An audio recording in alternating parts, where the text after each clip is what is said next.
Road map तैयार कर रखा है, गांव के लिए ब्लूप्रिंट तैयार कर रखा है।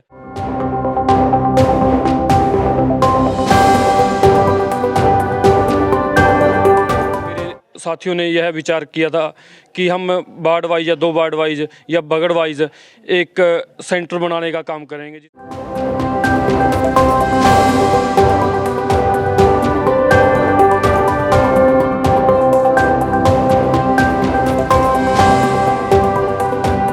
अगर गांव ने मुझे जनादेश दिया तो मैं ज़्यादा वक्त गांव को ही दूंगा।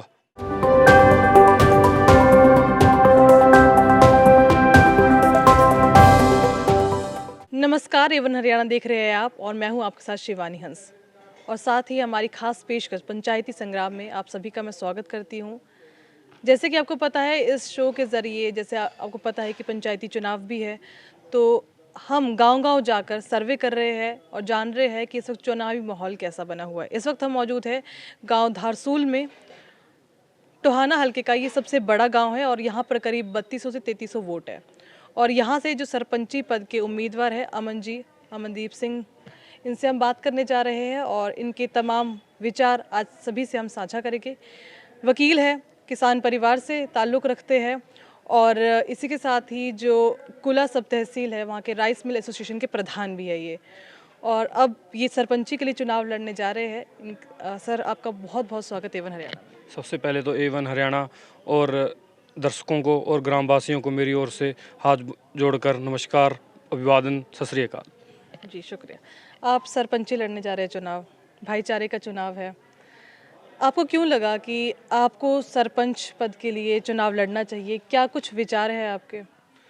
जैसे कि पहले भी पंचायतें बनती रही और काम भी हुए, परंतु उस लेवल पे दारसुल कलां का विकास नहीं हुआ जिस लेवल पे होना चाहिए था।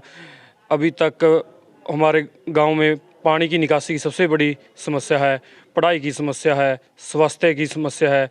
और इन्हीं समस्या को देखते हुए मैंने और मेरे साथियों ने ये मंथन किया कि हमें चुनाव के माध्यम से गांव की सेवा करनी चाहिए, इसीलिए सरपंची लड़ने का विचार बना। जी, जिस तरीके से आपने बताया कि पानी की निकासी की समस्या है और इसके अलावा और क्या क्या समस्या है जो लगता है कि आने वाले वक्त में आप आने वाले 5 साल बाद आप अपने गाँव को कहाँ देखेंगे?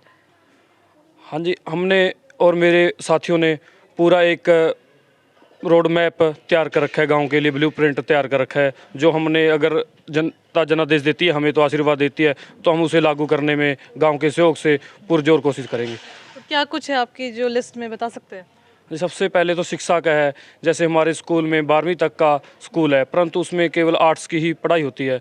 हमारा और गांव का ये प्रयास रहेगा कि अगर जनता जनादेश देती है तो हम यहाँ नॉन मेडिकल और मेडिकल कॉमर्स की पढ़ाई की शुरुआत भी करवाएंगे और कंप्यूटर की क्लासें भी लगवाएंगे और गांव में अलग अलग वार्ड वाइज लाइब्रेरी बनाने का भी काम करेंगे। और इसके साथ ही स्वास्थ्य की हर सुविधा गांव को लिए उपलब्ध करवाने की कोशिश करेंगे। जैसे हमारे 2 गांव हैं वैसे तो, दारसुल कला और दारसुल खुर्द, और यहाँ एक भी एम्बुलेंस नहीं है। हम एम्बुलेंस की भी सुविधा दिलवाने का काम करेंगे और डिस्पेंसरी में हर तरह की दवा का भी देने का काम करेंगे। और सरकार से, गांव के सहयोग से सरकार से ये मांग करेंगे कि वो 5 बेड का या 10 बेड का यहाँ अस्पताल देने की पूरा प्रयत्न करेंगे हम। इसके अलावा जैसे महिलाएं हैं, वो हमारी आधी जनसंख्या है, उनके लिए आपके मैनिफेस्टो में क्या कुछ है?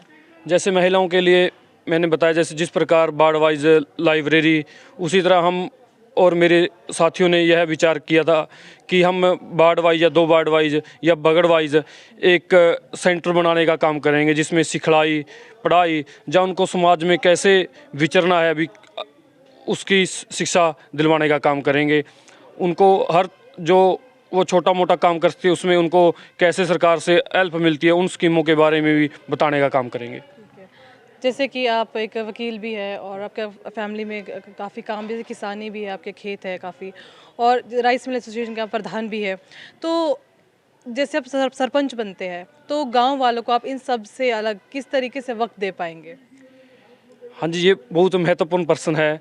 जैसे कि वो एक सीजनली काम है, जो धान का सीजन है, जैसे वो ना 10 में अक्टूबर और नवंबर में ही ज़्यादा उसका काम होता है। और उसके लिए हमने जैसे मेरा एक दूसरा भाई भी है, वो उसको संभालता है अभी भी, और हमारे मुनीम भी है, जो हमने काबिल मुनीम रखे हुए हैं, वो उनको संभालेंगे। और हम अगर गांव ने मुझे जनादेश दिया तो मैं ज़्यादा वक्त गांव को ही दूंगा। ठीक है, तो अक्सर ना जैसे सरपंच बनने के बाद लोगों की हमेशा कंप्लेंट होती है कि भाई हमारे सरपंच जी मिलते नहीं हैं। इसके लिए क्या कि लोग आपसे डायरेक्ट संपर्क कर सके, आपसे मिल सके, अपनी समस्या आपके सामने रख सके, तो उसका कुछ जरिया है?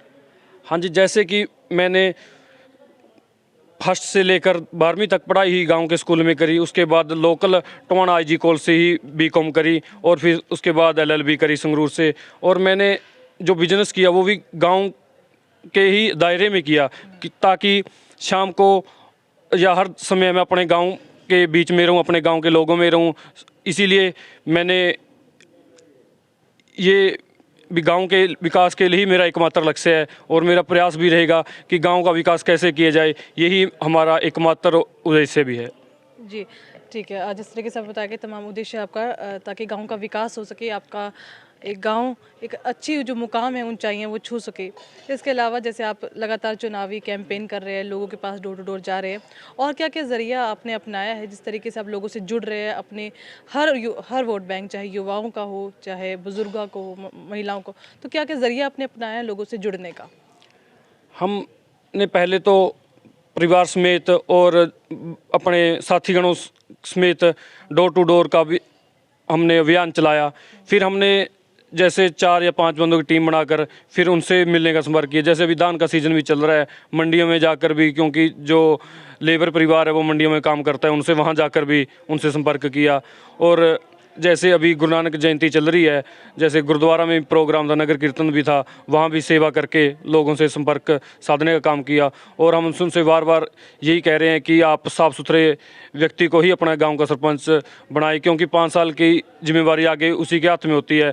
क्योंकि एक सरपंच के बनने के साथ साथ ही पूरी गांव की मान सम्मान की बात का सवाल उससे जुड़ा होता है। अगर सरपंच बढ़िया इंसान को चुनते हैं, अगर वो आगे बढ़िया काम करता है, तो उससे गांव का भी नाम रोशन होता है। हमने बच्चों से लेकर बुजुर्गों तक डोर टू डोर अकेले भी और एक टीम बनाकर भी संपर्क कर रहे हैं। जी, ठीक है। जिस तरह की आपने बात की, हमने जहाँ गांव में जगह जगह पोस्टर्स लगे हुए हैं कि जो नशा करने वाला है, नशा बेचने वाला कोई भी उम्मीदवार है वो ना आए, गांव वालों की अपील है। तो इसको आप क्यों देखते हैं कि जो नशा है वो आपके गांव में उसकी क्या स्थिति है, उसके बारे में जानना चाहती हूँ। हाँ जी, हमारे गांव में एक नशे की बहुत बड़ी समस्या है। जो हमारे गांव के बुद्धिजीवी हैं, मास्टर वर्ग है, जब पत्रकार बंधु हैं, जो अन्य लोग हैं, उन्होंने एक अच्छी पहल की है। हम इसका पुरजोर समर्थन करते हैं। हाँ, इसको जैसे कहा भी जाता है भी किसी भी नई शुरुआत करने को समय लगता है, परंतु उसका भविष्य में बेहतर परिणाम आता है। यह एक अच्छी पहल है जो प्रशंसनीय है। हम इसका और हमारी टीम इसका पुरजोर स्वागत करती है, समर्थन करती है। जी, शुक्रिया। आप हमारे चैनल के माध्यम से क्या संदेश जनता को देना चाहते हैं? मैं आखिर में यही कहना चाहता हूँ गाँव वासियों से, इलेक्शन आते जाते रहते हैं, इसीलिए मैं सबसे हाथ जोड़कर विनती करता हूँ कि भाईचारे से इलेक्शन लड़ें। इलेक्शन विचारधारा की लड़ाई होती है, ना कि व्यक्तिगत होती है, क्योंकि गांव के लोग मिलकर एक परिवार का रूप होते हैं। इसीलिए मैं दोबारा फिर विनती करता हूँ जोड़कर भी भाईचारे से इलेक्शन लड़ें और साफ़ सुथरा इलेक्शन लड़ें, और अंतर्मात्मा की आवाज़ से और विवेकाधिकार से अपने मत का प्रयोग करें। अच्छे इंसान को चुनें ताकि अपना दारसुल गाँव आगे दिन दुगनी रात चौगुनी तरक्की कर सके।